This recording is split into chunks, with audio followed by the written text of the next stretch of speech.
We were removing a bunch of rotted plywood. Somehow the nail gun fell into where the plywood was already taken off, and the nail gun blew through their sheetrock and landed in their tub.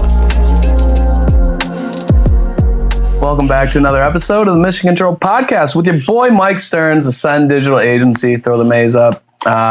We got a very special guest, as you can see here, right? Mission Control Podcast starring George Schiano. Well, this is it. It started. Yeah. Oh well, It starts. I didn't know the green. No, we're not starting from the top. No. Oh, okay. I'm recording already. Yeah, let it rip. All right, let it fly. Okay. We got you. This is how we draw you in. All right. I'm ready. All right, with George Schiano of Epic Exteriors here, and all right, I don't know what to say. You don't have to say anything, dude. Just sit here and let the audience be indulged by this fit. Ladies and gentlemen, you got to honor the drip. It's crazy. So before we dive into things, I want to give a special shout out to the team at Roofer for help making this happen. So if you need roof measurements, CRM, instant roof quotes, clean and pristine proposals, which will give your prospects no choice but to become customers, smash that link in the description. You'll be happy you did. You made the voyage from New Jersey down to Tampa. We're down to Tampa. I thought you were flying when you're like, I have a spark plug issue. I'm like, on a plane? Fuck. You're like, no, I took the van down. I was like, oh, okay. All right. How was the drive? Drive was good. Made it to Florida, drove through the night, went to a motocross track, rode the dirt bike for a bit. And then in between dirt bike track and Tampa, we had some cylinder misfires. And I don't know if, for anyone that's never worked on a van, it's a complete nightmare. There's no room. Brought it to a shop, and I watched two guys work on it for 3 hours, and then finished my drive here to Tampa. Okay. I love that. Don't love long drives myself, but I'm glad that you got here safe. Got to do some motocross. Yeah, glad I'm down here with the warm weather, dirt bike podcasts, and taking it all in. Yeah. So when did you start your business? 6 years ago. Yeah. Started Epic Exteriors, really hyper-focused as a roofing company at that time. Why? It was what I had the most experience in, the most knowledge in. And as knowledge expanded, started doing siding, windows and doors, fiberglass decks. That all came with time, and now routinely tackling all of those. Coca-Cola, if you want to sponsor this, hit the DMs. That'd be great if they could sponsor me, you know? I'm looking forward to it. Wise man once said you miss 100% of the shots you don't take. I think it was Wayne Gretzky. You're not a big hockey guy. Not a big hockey. Neither am I. But from what I understand, he's one of the GOATs. Seen him a lot as a kid. I get a lot of hockey cards because that's where, the hustle started, was like, hockey, football, Pokemon cards. And I'd go and like, okay, this is worth this. I go in my little Beckett book, this is worth this. And I'd like start making trades. Always trying to find where's more value. I'll give you these a 3-for-1. And net up like $8 and happy as a pig and shit as a 10-year-old kid.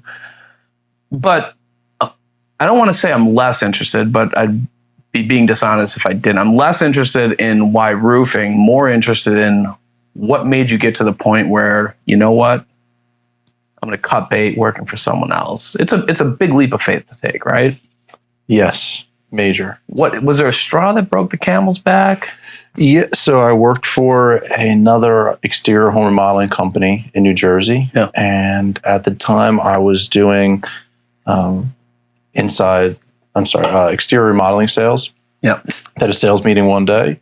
They sat everyone down and said certain types of jobs we were going to be reducing commission on, which meant I'd be bringing home less for doing the same amount of work. I went home that night and filed for my LLC. Okay. So what was the commission going to from? It was dropping 1%, I believe, on projects in senior communities. Okay. And what was your commission at large before the cut? I believe it was good. Oh, man. It was already reduced in senior communities for everyone across the board there. And they were just taking another, I believe, 1% off of that. So you're getting like 8% and they were taking down to 7%? It may have been 8 to 7, or it may have been 7 to 6. But whatever it was, my translation was they have too much control over the amount that I can bring home to my family. Yeah. And didn't sit well with me. And that evening filed for Epic Exteriors. Yeah, we're going to use our little board here because this is something I tell people about all the time. Because you look at it and it's like we're going 1%. So let's say, we're going 7%. New pay 6%. So if we sell $1 million, I think that's $1 million. How many zeros are in $1 million? Maybe we sell $1 million, we're going to make 70K here, right? We're going to make 60K here. So it's not really 1%. It's a lot of money. Yes. And so this kind of dovetails into when I talk to people about comp plans for sales. A lot of people have like a staggered plan for comp, right? And they're like, we do 12%, 12% for self-gen. And then we do 8% for company provided. We'll say company issued. But the mistake that they make, and if you're making this mistake, don't. The mistake they make is they roll it out as a difference of 4%. I hate that idea, right? Because people don't feel excited about 4%. Like, how do we get excited? Dude, you sell 2 million this year. If you sell 2 million in self-gen, you're making 240K. If you sell 2 million here, you're making 160K. Which one do you want to do? Right? Wow, that's only I did K in thousands. And it's different, right? There's a beautiful thing about numbers. You can turn it into a math problem and it can really grab your attention. The other thing that I'll say is if you're rolling out this type of, or having the sales conversation as far as sales and comp plans, is the goal is to get every rep to do this. Like, it's a great situation if you got a bunch of sales reps that can create their own opportunities. And you don't have to do a ton of advertising and marketing, right? Advantageous. You'd be happy to give them $240,000 because that should be reverse engineered based on what your profit margin is, what your net is, and what makes it worth it for somebody to run a business. We got off on a tangent there, but it was a good opportunity to use this really cool board that my guy Edgar has here. So shout out to Edgar. He's in the background. Y'all don't see him, but he's a real one. Okay, so they cut your pay. No conversation. I'm assuming there was some build up, some things that you were unhappy with aside from that, and that was just kind of the last straw. Really liked the company. Thought I was going to be there forever. And the second they spoke about that, someone in the room, all the salesmen were there, someone started to express some kind of opposition, and it was met with ruthless force of, if you don't like this, we have a door and you're welcome to leave at any time. I saw that as a major conflict to me bringing money back to my own home, and the switch flipped, and there was no going back. I committed to my time here. The hourglass is about out of sand. This is my sign that I need to go somewhere where I have more control over what I can do as a provider. Went, filed for my LLC, got insurance, did everything I needed to in the background, published a very hard zero of nothing in regards to it, until I went into the office one day and said, hey, I'm here to put in my 2 weeks, at which point I was asked to leave. Mm-hmm. And turn the website on that afternoon. So I got a question. Had that message, had it not been, we're going to crush dissent when the objection was raised, right? Because obviously you're dealing with a room full of salespeople and nobody's going to be excited, whether it's 1%, 2%, 10%, doesn't matter, right? So had they taken a different tact in how they communicated when there were objections being made, right? And let's say, the conversation they have is like, look, we want to make everyone in this room to make as much money as possible. Unfortunately, we've got expenses that are rising. We have to account for some of it. Like, you guys aren't going to take the full brunt of it, but like, it's a piece of it. It's not what we want to do. It's just what we have to do for now. Does that hit differently? Does that change the ultimate outcome, or was it's just less money for the same work and I'm out? That very well could have skewed my course of actions. The way it was presented to me was a power move against me. Yeah. And that's just what made instant friction. And I couldn't just stand there and take it being thrown at me in that particular regard. Yeah, no. And I think it's a good opportunity to talk about like messaging, whether it's to team members, employees, customers, marketing and advertising.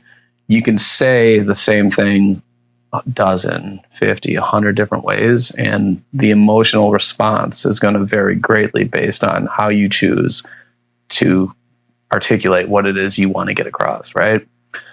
So I'm sorry. Well, I'm happy that they did that. I'm happy. I think that's I'm happy they chose. I was going to say I'm sorry, but I'm not. I'm very happy that they decided to, crush dissent. We're not gonna sit here and turn this into a negotiation or have a reasonable conversation. I just feel like, I don't know. You get more bees with honey, and don't get me wrong. Like, if there's a situation in business where you go through that conversation, you try to be tactful about it, give them some context of why this is happening. And then you got somebody that's, resisting. It's like, dude, there's the door. I think it can get to that point. To shoot that as your first shot, I think that was crazy. Right out of the gate. Yeah. If you don't like it, you can bounce. There's a door. I didn't like it, so I found the door. I mean, that's fair. They gave you You follow instructions, if nothing else. Yeah. Yeah, that's very, good. very black and white with instructions. Okay, so talk to me about, the first few months in business. First few months, zero success out of the gate, and was just bleeding my own personal savings away on a belief that I'm going to promote myself to the point that people are going to see and recognize me a first, second, third, enough times that when they need my services, I'm going to be the one they call because they've been introduced to me through social media, through a lot at that time, direct mailers into people's mailboxes. Now, I don't know if with the knowledge I have now, I don't think I would do things the same, but it was what I knew and what I could do at the time. Yeah. So it was constant postcards, constant flyers and coupon books went to the mail, which is called Valpak. I'm not sure if you're familiar with that. I know Valpak. But in the Valpak. Mm-hmm. So it was constantly, multiple times a month, I landed in your mailbox, I was in front of you. And after several months of that, it did start to gain traction and then ticked up from there. In the first 6 years, what has been one misstep? What is the biggest misstep that you feel like you would do differently now, had you had the knowledge? Had I had the knowledge, one thing I would do differently is plan for people not calling for roof replacements. I was really heavy on being a solely roofing contractor. And when we don't have weather that induces someone to want to call a roofing contractor, the phone just doesn't ring. And I wasn't particularly prepared for that. The first time I went through a long time of just really great weather to be outside, terrible weather to have your phone ring for, I need a new roof. Yeah. So I would be more prepared for that. And I would have started doing other trades, siding, windows, door. I would have started doing that sooner so that as the phone calls dive for roofing, they still come in for everything else. So I would have, if I could have spun back the clock, I would have learned those other aspects much sooner. And what do you do to generate business? We do a lot of self-promotion of who we are, what we do on social media. We're very big on projecting financing that we offer, which primarily is 48 months of interest-free financing, to the point that we very seldom see checks. I don't know the last time I saw a physical check. It's a lot of finance jobs for roofing side, all of it we were able to finance, and that's preferred. Even if somebody could afford to write one big check and complete this, they're still opting to break it down into interest-free payments. A lot of people fall short on that. They don't lead with financing. And I always look at it and say, hey, you've got everything to gain, nothing to lose. Somebody who needs financing might not tell you. So if you offer them financing and they don't need it, you're never going to lose a job because of that. If you don't offer it, they might not bring it up, and you will definitely lose jobs in that scenario. Like, you get these guys with, these red beards and comb overs, and they might have an ego with a leg tattoo, and they might not be willing to ask for help. And maybe they're working on it in therapy. I don't know. But but it's better for me just to offer it, and then it be a polite discussion of what our financing options are. And the truth is, across the board, everyone is taking us up on it. There's no particular sector of people that avoid financing. Yeah, it's widely used throughout all economic levels. Where in the sales conversation are you bringing up financing? I lead with that. It's on all of our most marketing material that we have out there has our financing options listed. Yeah. So would you say that's your unique value prop? Financing in general is not unique. The fact that we're able to offer 48 months of interest-free and extremely consistently is unique in our field. That's very seldom seen in the roofing industry and home improvement industry for those larger ticket items. And make sure you connect with George. But if you do and you're a contractor, don't ask him about the 48 months interest fee because he'll hold that tight to the vest, literally. There's always going to be a cost of doing business. But the amount of people that we're able to do business with by us taking on that added cost has greatly expanded the people that we can connect with to do these projects for.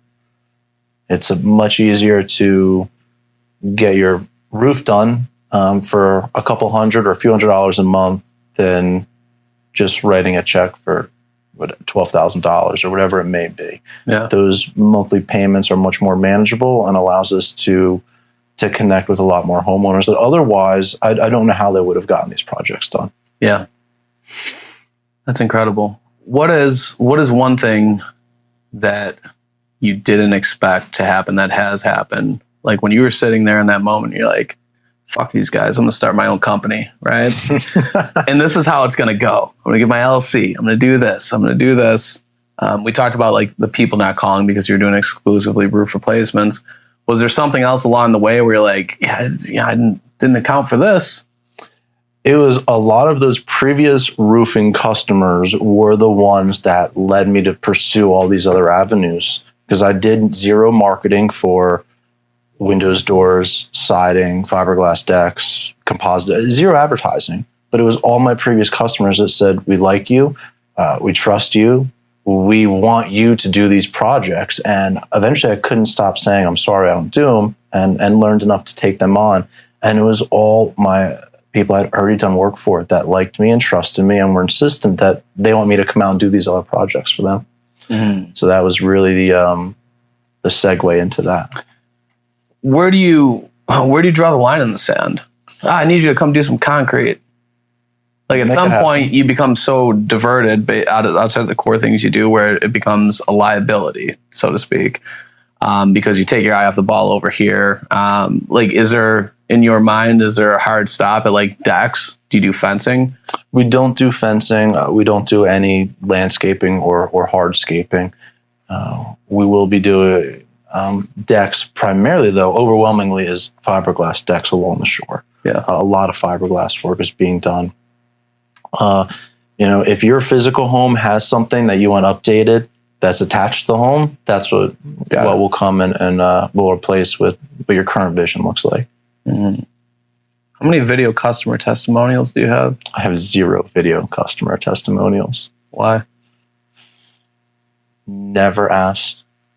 Why? So I missed all the shots I didn't take. Yeah.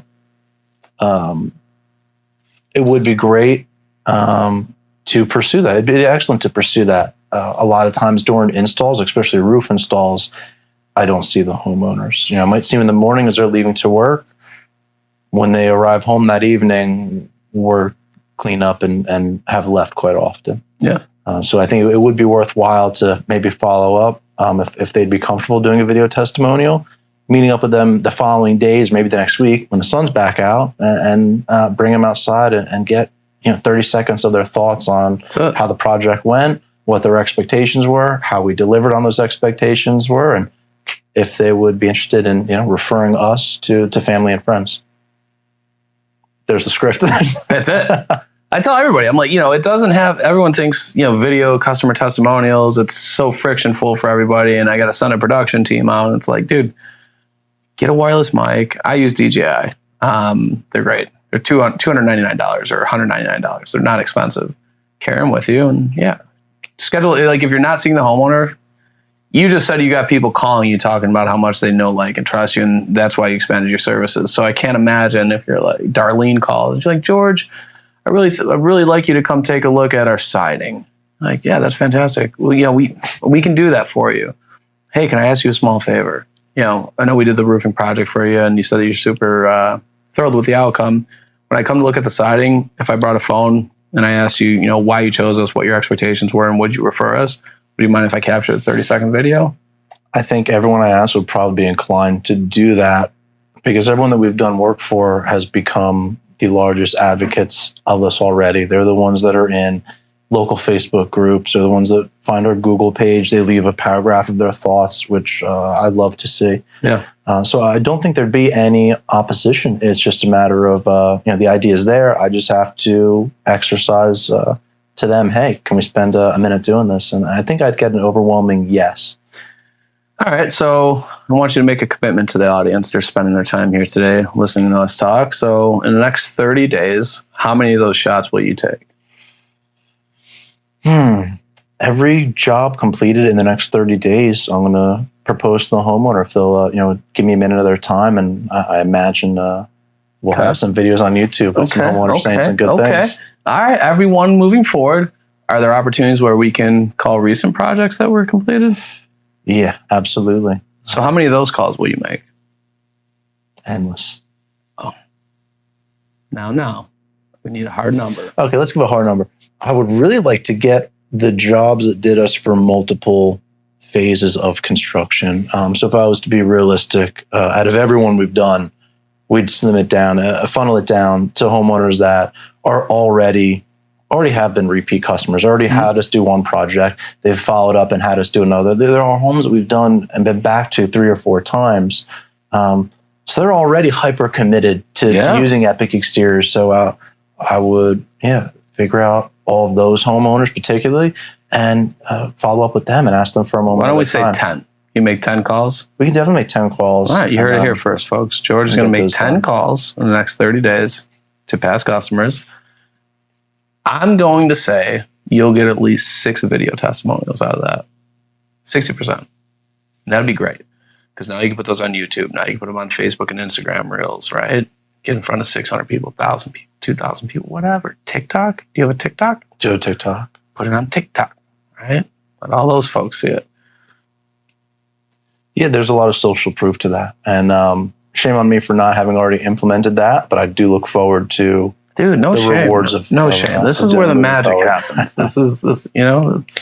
Don't be ashamed. So what's next for Epic Exteriors? What is next? An expansive effort to continue to meet new homeowners and not just so hyper focused on those previous customers, sending us referrals from those that they are friendly with, finding new avenues to approach new homeowners that have no idea who I am, and getting in front of them, getting their attention, showing them, hey, here's who we are, here's what we offer. What can we do for you? Love that. Give me a playbook. What are you thinking? I probably should be a bit more aggressive with SEO. Some people are searching for I know a guy for roofing contractors. I can connect you with him after the show. We're going to have to build a strategy out, because that's the biggest void, is that we don't have the greatest presence on Google. We are just so overwhelmingly getting calls from social media that there's a lot of eggs poured into that basket. Yeah. What about networking? Networking is going to be great. I assume it's going to be great. I look forward to it being great. I'm going to a BNI meeting this coming Tuesday morning at 11:30 in Toms River to meet with other local contractors of other trades to align with them. And when someone is a painter and they're doing the ceiling in a home, it could very well be because there's a roof leak. So, people in trades that could intersect with what I do, I want to meet with them so that when the homeowner asks them, hey, do you know of someone that could fix this or rectify this? The contractors of other trades will be able to say, yes, I'm familiar with George of Epic Exteriors. Here's his contact information, and align myself to meet with more of those homeowners. They call those tag team trades. That's the terminology I coined for it. I'm gonna file a trademark. Yeah, we'll have to TM that. Yeah, I'll get the legal team on it. Super exciting stuff. No, I think that's an incredible idea, and I think it's one of the more overlooked opportunities, especially in the contracting space. You've got all these people that are selling your target market different things at the same or different times. why wouldn't you? And a lot of people are like, well, we got 3 people that refer us all the time. It's like, sweet. What would your business look like if it was 30? Only better. The more Sounds like 10 times better, right? the more people you are going to meet, the greater opportunity that's going to exist in business. And it scales, it amplifies, right? If you're selling a homeowner, you're selling one homeowner, maybe a couple because they refer you over the course of the next year. But if you can get somebody who has access to 300 homeowners over the course of the year or 600 homeowners over the course of the year, now you've got 10 of those people. That's 6,000 homeowners. Now you've got 30 of those people. That's 18,000 homeowners that are consistently directly having your brand presented to them in some capacity. And it could be something as simple as like forming an alliance with them where you do figure it into your job costing where it's like, hey, I'm going to count for 5% on any referral from this person because we're printing out these exclusive vouchers, right? That they get to give their homeowners like, hey, we got this, we have this group of contractors. It's just a network of contractors we trust. We know how hard it is to find a contractor that you could trust. We hear it all the time. So we have an alliance. There's these 5 contractors in this area. We're all a part of it. And here's what they offer you as a part of it, 5% off. I think it'd be a great way for me to help other trades get in front of more homeowners and to reciprocate. Currently, I do work with Rich of My Guy Property Management, who services a lot of the barrier islands, Long Beach Island specifically, and he gets phone calls for everything. Yeah. And then he's able to delegate to homeowners, to enlighten homeowners that, hey, this particular problem, here's what you have going on here.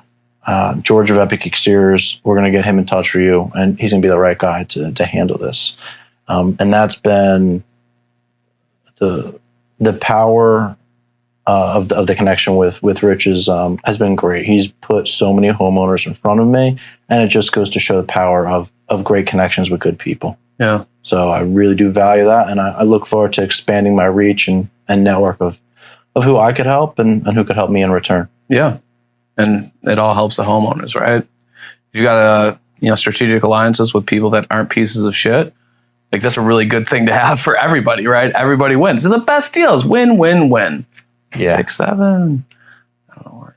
Anywho, so you've got Rich. He's putting opportunities in front of you. How long has that been going on? That started last year. So between then and now, why hasn't there been more intentionality around that? Rich had approached me. I didn't have the mindset of I need to be networking with these people. He happened to approach me, and he gets calls all up and down the island, and he's put a lot of opportunities in front of me. Yeah. Yeah. So I should certainly be pursuing that avenue more.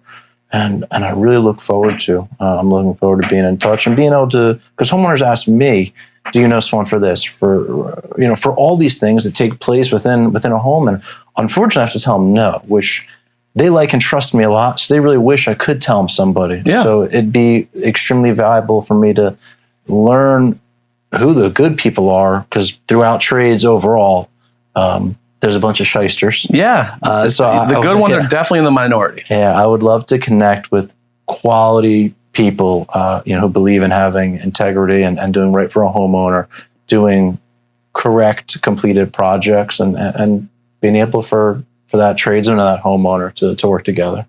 Yeah, and then you do something like, have a homeowners alliance or homeowners advocacy group on your website, and it's got everyone's logos, and it sends a link to their website. Hey, if you mind doing the same on your website, you can send us a link. Now you get some backlinks going, and it's like, holy shit, dude. We just threw some TRT in this thing. Some HGH shit to the marketing campaign. Look at this guy go. Yeah, it's pretty incredible. So, and I asked you that question, not to beat you up for not doing it, but I think that there's a lot of things, if you sit back and just take a step back out of the business. I know it's a lot easier said than done when you're running these projects, you got this going on, you're dealing with this customer, this is going on in your CRM. CRM's down, I'm trying to fucking figure this out. And it's like, the last thing you're thinking about is a customer testimonial or who you're going to network with next. But I want to implore people to do everything that they can to take that step back today and think about people that like Rich that are referring you projects. What has that done for your business? That's one person. What if it's 5? What if it's 10x? What if it's 20x? Positive growth to follow. It's incredible. Your closing percentages are going to go through the roof. Your jobs are probably going to be more profitable, right? It's like there's so many different opportunities to make such a substantial impact. It's not intentional that people don't do it. It's just, people get busy, right? So people get busy, and people by our nature are very complacent. When we find things that work, we just lean into that and forget to consider all these other things that if we tried them, they could also work tremendously. We just get too tunnel vision on if it's not broke, don't fix it. But not that it is broke, but maybe we can still make it better. Yeah. And guys, if you don't want to do it and you want to spend money on ads, give me a call. Like, I'm happy to help. Right?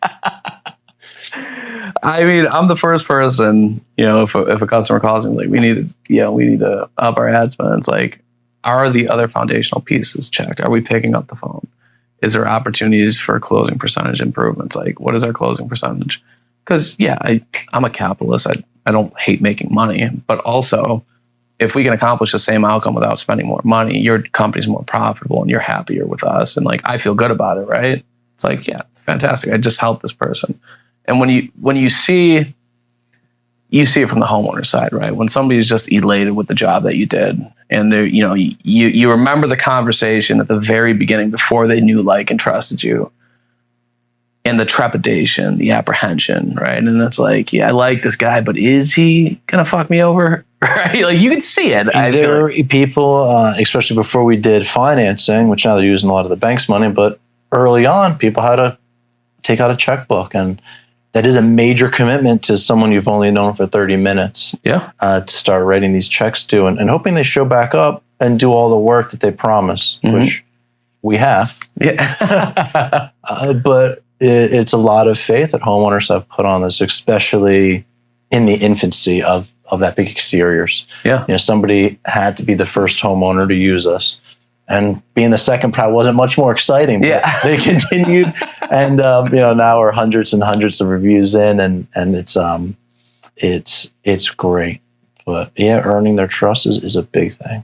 Yeah, and for me, there's nothing more rewarding than taking a step back. It happened last week with a client where I remember he was sitting on that initial call, and he was just like, he wasn't telling me, but his body language was telling me, like, I like what you're saying. Also, I don't know how much I believe that this is going to happen. We just had a conversation on Friday. We're 6 months in, and he came back with his numbers. He does a very good job tracking. He gives me the numbers, and it was 11-1 what he spent and what came back. That's phenomenal. It's like this makes me really happy. Yeah. I said, I think it's time to take the training wheels off. He's like, hold on a second. I said, let me tell you something. If you tell me you can bring me back $11 for every dollar that I give you in 6 months, I'll give you everything I got. Give you the whole book, the whole checkbook. He's like, are you promising that? I'm like, well. Like, I can't promise you anything. But just in that moment when I was like, so what are the numbers? Right? He smiles. That's more fulfilling than anything else, right? He was beyond ecstatic with the results. Just knowing that somebody watching that transformation and knowing that you were part of it, they had faith in you to be able to do it more and more as time went on, right? But it's the same thing when you're selling anything, especially something that's, a substantial amount of money. There's always, no matter how much somebody trusts you, there's always going to be that little bit, usually, of, separating yourself with money is tough. It's tough. It is very tough. Because at some point, you were working hard for it. It could have been last week. And to let it go that can be a challenge. But we have to overcome it. We're in business, and we have to show whoever our client is, why we're the right company to handle the task. Yeah. What are some changes you see coming down the pipe here in the next couple of years? Do you see anything that's going to substantially impact any of the trades that you're doing, any of the processes associated with it, how you run your business? I don't see anything negative. I just see all the things that I can do to better myself, better the business. I don't see any negative hiccups coming.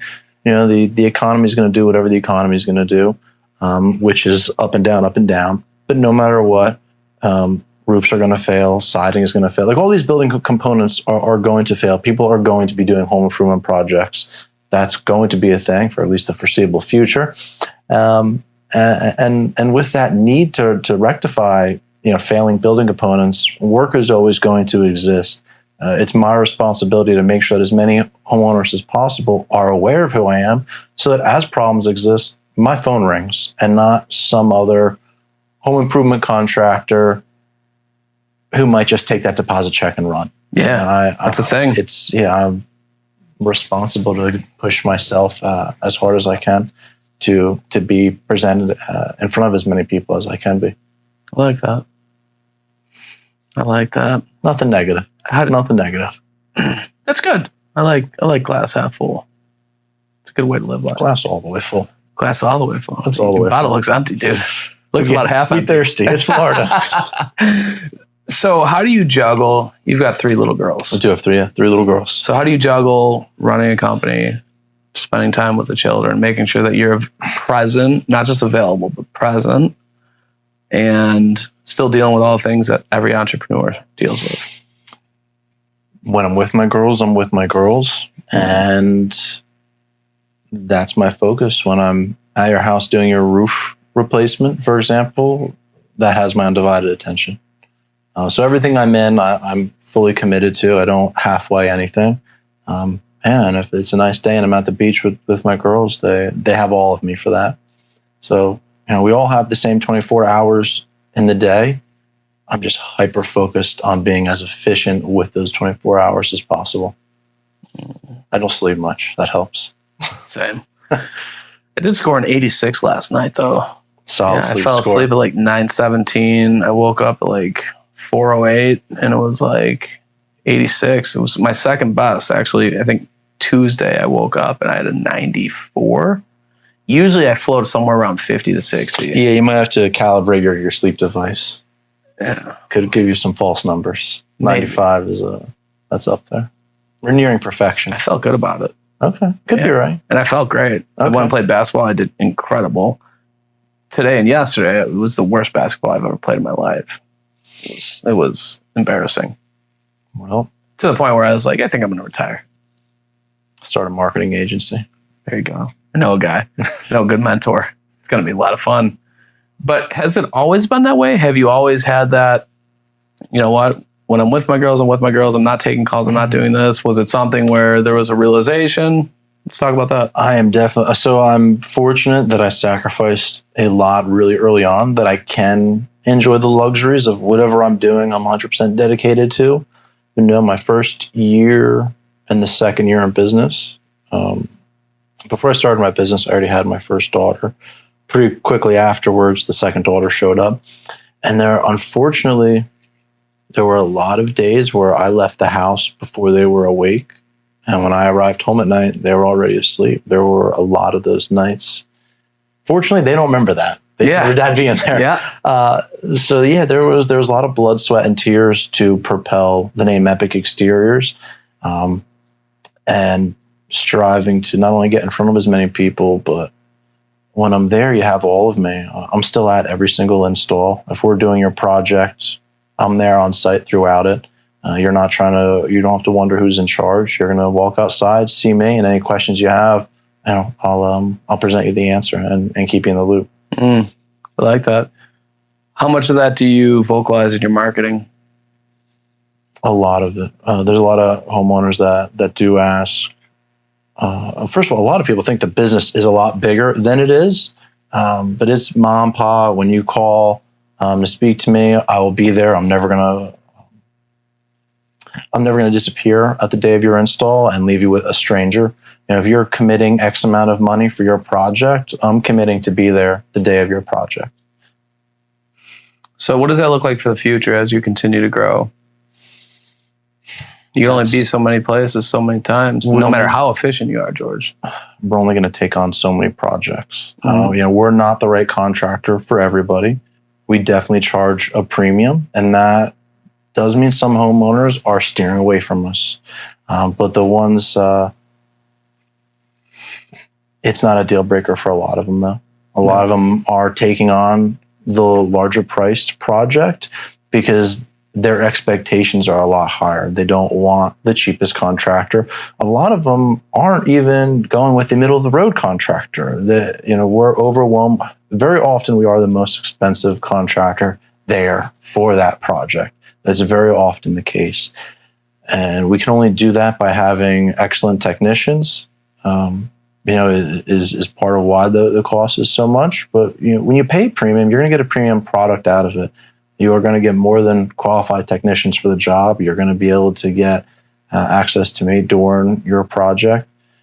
And we do fewer projects, but we're able to maintain quality throughout that. That's important.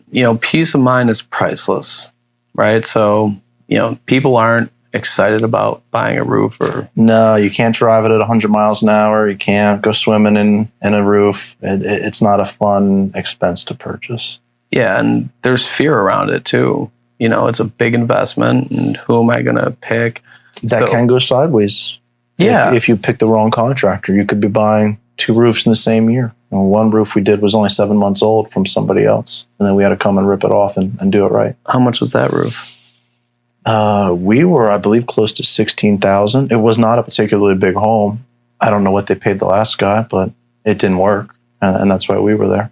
Did you make a video about this situation? Didn't make a video about it. $16,000 for the second roof. That's how much this homeowner had to pay because they hired the wrong contractor. I mean, even if they paid half of that for the first one, the grand total still, a lot more than it should be. Way more. It would have been. It's far more than it would have been if they just would have taken me as the original contractor. Were you in the bid? Was not. Was not. So you're going to shoot that video when you get back to Jersey. I look forward to shooting a lot of video content. I see the value of it. When someone is scrolling online, the attention that can be grabbed through a very short video segment is extremely powerful. Pictures are great, but you can't watch a picture. They're worth 1,000 words. And we're going for 1,001. We got to get the videos out there. The video might be worth like $1 million. I don't know how to quantify it, but it is more powerful a lot of times than the picture. It really is. Yeah, I mean the numbers are there. So some more video content is to come. It would be irresponsible of me seeing how powerful it is and then continuing down a path ignoring it. Yeah. It would be pretty irresponsible. I love that. I love that that's going to be an initiative here in 2026. I'm getting old, man. My hips, I got to keep crossing and uncrossing my legs because it pulls on my hip. And we can stand if you want. That'd be awkward. Stand nose to nose. We'll stand backed up. We can use the board and utilize all the tools in the toolbox here. What is the most typical feedback that you're getting from a homeowner? Like, obviously, you've got great reviews. Is there one piece that people consistently bring up as far as why they're excited to choose you for their project? Consistently, we get a lot of compliments on cleanup. We get a lot of when you have, for example, a roof replacement, it looks like a bomb went off all phases of your yard, front, back, the sides. It's an absolute nightmare. And we post pictures of it. That's part of ripping off, tons of asphalt shingles. It's going to make an absolute mess everywhere. When people have pools near the home, we get those appropriately covered up so no nails, debris can be falling into a pool.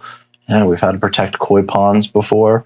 And when the homeowners walk around, especially there's animals in there, and they see that everything was cleaned to the way that I had painted the picture in the beginning, they're thrilled. I mean, they can't really see too much of their roof until they step 100 feet away, but they're going to see their lawn, they're going to see their yard, they're going to see the driveway. And the fact that it's great the roof was done, but they have the peace of mind they're not going to pull out and get a flat tire on their commute to work the next day. These are things that we get a lot of compliments on. Yeah, well done. You mentioned animals, and it reminded me, I was talking to somebody, this was probably about 6 months ago. I forget the name of the company. I'd shout them out. Sorry, dude.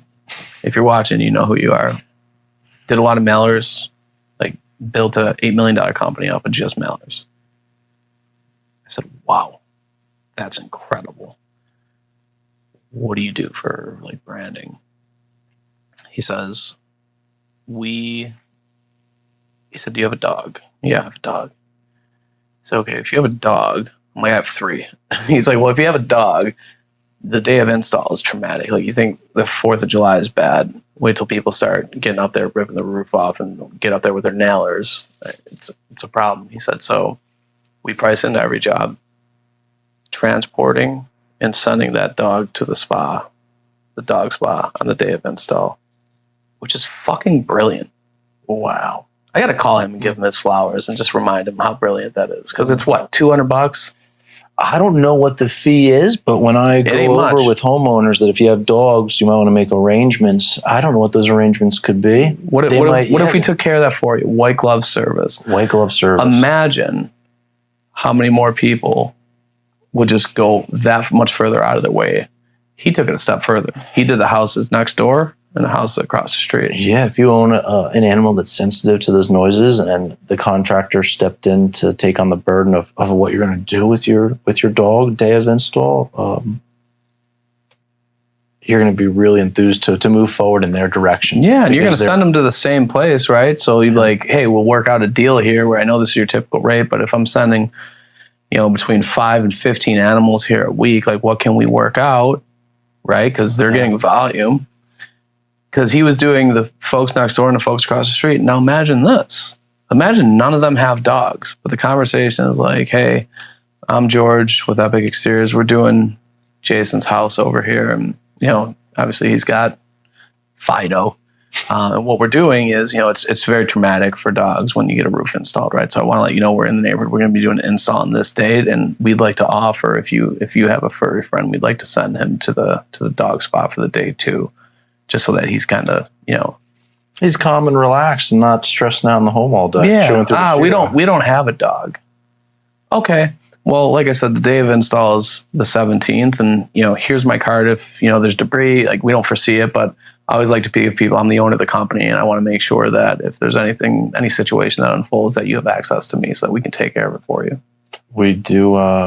We are big on. We know that these projects, roofing and siding, do make an explosive mess. And they've installed the neighboring homes. We do leave a door hanger, pardon our dust. If you notice any debris, here's my cell phone number. Call me directly, and I'll have one of the technicians over to tidy things up. Sometimes the wind can grab, the packaging for the shingles, blow into a neighbor's yard. They're not going to be happy with that. But if I was already forward and gave you, "Hey, if you notice it, call me." Usually they're so happy with the interaction we've already had, they'll just pick it up themselves and throw it out. Yeah. Because we've already had a positive interaction. Right. As opposed to getting an irate homeowner who's upset because, one small piece of felt paper blew into their yard. Preventative maintenance. Yeah, that's being proactive, right? Showing that, you care, you're situationally aware, and you care, and you're giving people access to you is huge. You have foresight. And yeah, I would imagine that if I come home, I see that note on my door, and I see something, my initial reaction isn't going to be, "What the fuck?" It'd be, "I knew this was going to happen, and George is more than willing to come take care of if I need to. You're right. Let me just go throw it in the trash." Yeah, it's that's the peaceful interaction that we really strive across the board to have. We don't want the neighbors upset, because when it comes time for them to get a roof, they're not going to think of Epic Exteriors who left garbage everywhere. Yeah, they're going to think of that was a stand-up guy. He cleaned up their yard nice. They were back over here. They took away any debris that blew into our yard. Let's give him a call, and potentially he's going to have our business for our projects. Love that. As good as a company is, and as perfect as we try to be, nobody's perfect. Tell the audience about a situation that was less than ideal that you had to work through. Oh, a situation less than ideal. The first one comes to mind in Bricktown. Stuff happens. You had that loaded up. Stuff happens. You're judged not on the mistake you made, how you handled that mistake. And we were removing a bunch of rotted plywood, and someone else had a nail gun out on the roof. Somehow, I didn't see it firsthand. Somehow the nail gun fell into where the plywood was already taken off, and the nail gun blew through their sheetrock and landed in their tub. That's incredible. Yeah, we had a hole in there. Incredibly unfortunate. Yeah, if they could walk in their bathroom and see daylight. So not ideal, but it was 5 or 6 days later. We had a technician there to remediate the sheetrock, spackle, tape, and repainted their entire bathroom ceiling at no cost to them. It wasn't their fault. It happened during our install with our tools. I couldn't leave them hanging. And that person went on to leave a 5-star review. And, it's worth noting those types of reviews. First of all, kudos for handling it the right way and not being a dick about it. But like those types of reviews are oftentimes much more meaningful than the run-of-the-mill 5-star. When somebody sees, we got off to a rocky start, like really like George, this happened. And I hope they said that, right? They do. There's, anytime something has gone wrong, people have, quite a few times people have written about it and they've followed up in that same review, how we handled it. And they would choose us all over. That's again, so I recommend us. Powerful. Like a lot of people are, we're not going to promote this. Like that's something I would talk about on a video, right? Like people like that transparency, that authenticity, and the willingness to be like, hey, we're not perfect, but also we're not judged on our actions. We're judged by how we handle those types of mistakes, right? Yes. And if I'm reading that as a homeowner, I feel incredibly endeared about choosing that person because I know that if something goes wrong in my project, I feel more confident we're going to do the right thing. Yeah, we've never left somebody hanging. Stuff has definitely gone sideways during days of install. Never ever left somebody hanging, even if it came out of my own pocket to make things right. Leaving them a positive experience when they took me on for a massive financial commitment is what I strive for, and it means a lot to me. At the end of the day, they're happy and they're going to say good things about me if they're asked about their projects. Even though something went sideways, it was handled appropriately, and they're still happy with their decision. Mm. If there's an individual out there that's starting a roofing company tomorrow, maybe their commission gets cut by 1%. Who knows? Could happen to anyone. Could happen. It could happen to the best of us. What's one piece of advice you'd leave them with? If you're in Jersey, don't bother.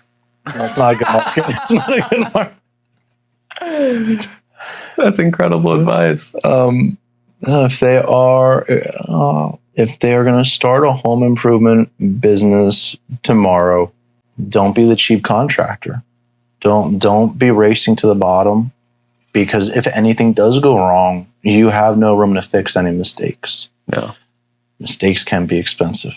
Yeah. And if nothing goes wrong, you make more money. And if nothing goes wrong, you got to keep more. But something will go wrong in the future anyway. Yeah, it will 100% happen. Go wrong. Yeah, and don't be the cheap guy, because if you're the cheap, what are you going to do? Go back to the homeowner and tell them they have to, now they got your project and they have to handle another one at your expense? That's not fair. You're going to be talked negatively by people that have chosen you, and they're going to recommend others to avoid you. Yeah. And so definitely at no point in your career be the cheap guy. It's never going to propel you forward. I like that. That's a good piece of advice. Do you have any questions for me? Not offhand. It's okay. I always like to give people the opportunity. That's okay. This was incredible. This was good. No, thank you very much for having me here for this, and then the opportunity to speak for a few. Yeah, absolutely. And thank you for taking the pilgrimage from all the way from Jersey. Well, when it's 30 degrees back home and 80 here, and I have a dirt bike, it's been a fun trip, and to knock this out as the main objective, it's been worthwhile. Now back to the cold. Now back to the cold. Thank you for tuning in today, because if you guys didn't watch, I just probably wouldn't keep shooting content. So you're the real MVPs. And once again, shout out to the team at Roofer for helping making this happen. We gone. All right. Hey, thank you. 5, 4, 3, 2, 1, 0.